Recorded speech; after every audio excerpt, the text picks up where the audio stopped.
У буйнейшем у краіне грузавым пункце пропуску Казловічы сённяшняга дня працуюць у новым фармаце. Цяпер частка функцый пагранічнікаў ускладзена на супрацоўнікаў мытні.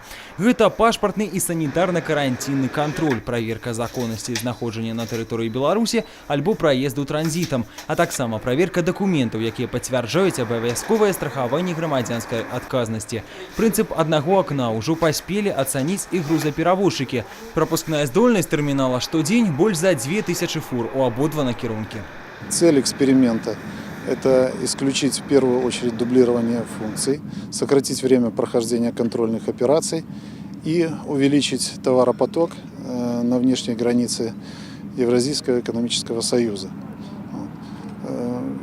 Предшествовала этому эксперименту серьезная подготовка. 66 наших сотрудников прошли обучение в Институте пограничной службы, и с сегодняшнего дня мы приступили к реализации этого проекта. Так быстрее получается.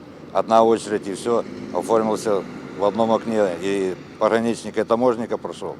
Не надо дважды стоять в очереди. Адразу ўсе працэдуры ў адным месцы, не трэба бегаць. Думаю, што гэта дазволіць паскорыць праходжанне мяжы. Myślę, że będzie bystrzej. Эксперымент будзе доўжыцца 3 месяцы. Калі вынік будзе станоўчым, то аналагічны вопыт аптымізацыі службаў на мяжы распаўсюдзіцца і на іншыя пункты пропуску краіны. Дарэчы, такую практыку паспяхова укаранілі ў Фінляндыі.